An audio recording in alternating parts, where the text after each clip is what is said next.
हो गया है। इस समय की बड़ी ब्रेकिंग स्टोरी है, इंडिया अलायंस यानी इंडिया अलायंस जो है, शफीकुर रहमान बर्क ने इसका विरोध किया है और यह सियासी स्टंट है। बर्क ने कहा है कि यह पॉलिटिकल स्टंट है और जाति जनगणना पर बहुत बड़ी खबर है।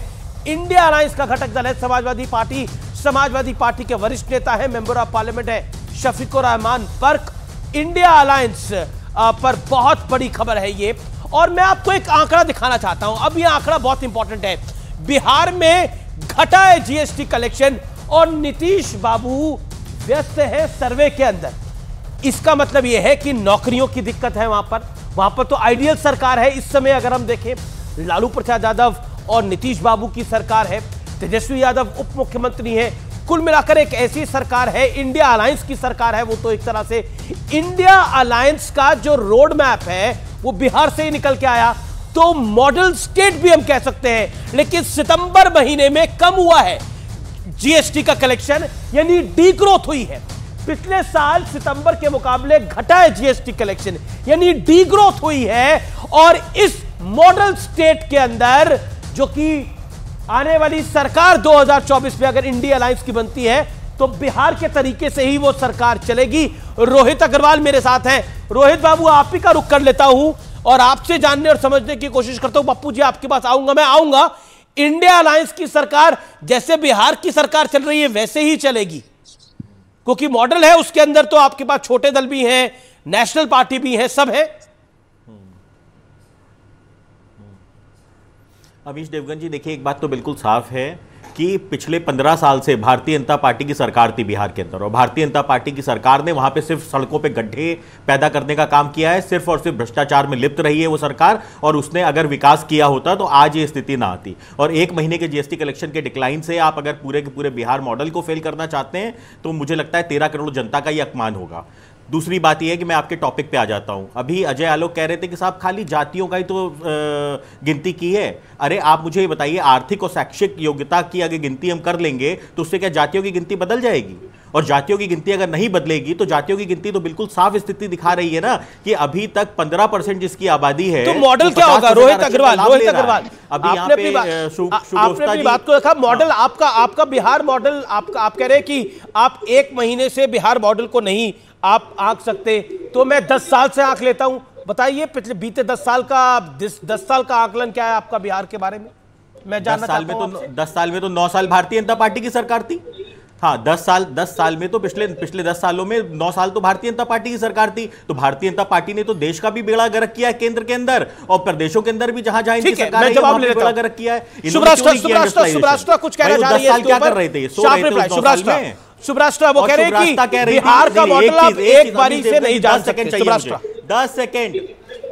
10 सेकंड। हाँ, रोहित अग्रवाल 10 सेकंड ले लीजिए। 10 सेकंड मुझे चाहिए। रोहित अग्रवाल 10 सेकंड दिया।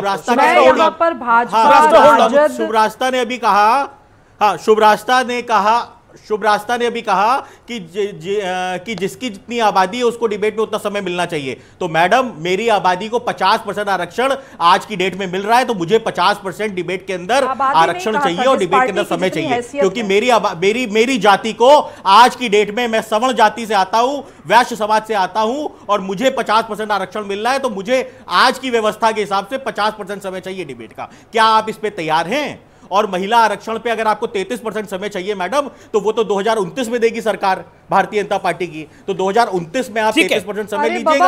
अभी आपको अपनी जाति के आधार पर जितना आरक्षण मिल रहा हो उतना समय ले लीजिए। ठीक है सुब्राष्ट्र, जवाब। विषयांतर तो आपने किया था ना जी। पहले तो मैं नेताओं से करबद्ध निवेदन करूंगी कि मेरे वक्तव्य को मोड़ा ना करें। मैंने आबादी की बात नहीं की थी, मैंने ये कहा था कि आप शांत हो जाइए ना। पॉलिटिकल पार्टी की राजनीतिक हैसियत जितनी हो, जिस पॉलिटिकल पार्टी ने जितनी सीटें हासिल की हो, उस हिसाब से लोगों को इस डिबेट में आनुपातिक रूप से कहा जाए, और यह हादसे में कहा गया था। लेकिन मैं मुद्दे पर आती हूं। बात जब आर्थिक समावेशी विकास की होती है, बात जब ये कही जाती है कि भाई हम ये सब कुछ इसलिए कर रहे हैं, जातिवादी सब कुछ हम इसलिए कर रहे हैं कि आर्थिक रूप से हम बिहार को सबल बना पाए, तो मुझे बताइए आमिश जी कि आज तक केक के साइज को बड़ा करने की तो बात किसी ने नहीं की, न नीतीश कुमार ने की, न तो आज जो सत्ता में बैठे हैं तब नीतीश कुमार तब कर रहे थे, या कल भाजपा के साथ थे तब कर रहे थे। तो भाई इन लोगों की जवाबदेही तय कैसे हो गई? उस जो होगी, ये जो केक है वो किस तरीके से बंदरों के बीच में बटे? क्या पूरे समय बिहार का युवा इसी में व्यस्त रहेगा? आखिर क्या कारण है कि बिहार का कोई भी युवा वापस लौट करके बिहार में वो काम नहीं कर पाता जो काम वो दिल्ली, बंबई, लखनऊ और बाकी जगहों पे कर रहा है, हैदराबाद में कर रहा है? पिछड़े को बंदर से तुलना कर रही है। नहीं बोलती हूँ किसी नेता के, किसी नेता को इतनी परपराहट क्यों होती है मेरे बोलने से? बंदर से तुलना किसकी की है? बिहार के युवा की बात से नेताओं को क्यों खुजली होती है इतनी कि वो धैर्यपूर्वक सुन नहीं पाते हैं? मुझे इनके शब्दों पे घोर ऑब्जेक्शन है। इन्होंने किससे की है? इन्होंने किससे की है बंदरों की तुलना? क्या ये पिछड़ी जाति बंदरों से आप तुलना कर रही हैं उसकी? आप क्या बात कर रही हैं? अगर हम सामाजिक न्याय की बात कर रहे हैं, हम कह रहे हैं जिसकी जितनी संख्या भारी उसकी उतनी भागीदारी, तो आप उसको बंदर बता रही हैं। मैडम, आप उसको बंदर बता रही हैं। अगर जिसकी जितनी संख्या भारी उसकी उतनी भागीदारी की हम बात करते हैं, हम सामाजिक न्याय की बात करते हैं, तो आप उसकी तुलना बंदर से कर देंगी? नहीं, आप क्या चाहती हैं? आप क्या चाहती हैं? अभी मैं डिबेट में सुन रहा था कि आंशिक इस्लामीकरण हो गया।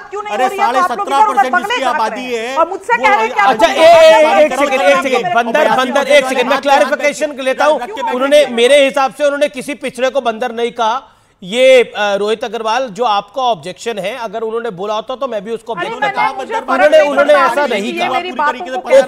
ओके, ऑनलाइन जमाना है, पूरा का पूरा कौन सी बंदर बात की बात कर रही है? एक सेकंड रोहित अग्रवाल, ये तरीका नहीं है एक एक करके सब बात करें। मेरे कार्यक्रम में बीच में कोई नहीं बोलता। मेरा निवेदन है एक एक करके सब बात करें। पप्पू यादव मेरे साथ है। पप्पू यादव, बिहार के अंदर मैंने एक आंकड़ा दिखाया और वो आंकड़ा बहुत ज्यादा क्रोधित करना चाहिए बिहार की जनता को, बिहार के युवा को, और युवा को तो खास तौर पर।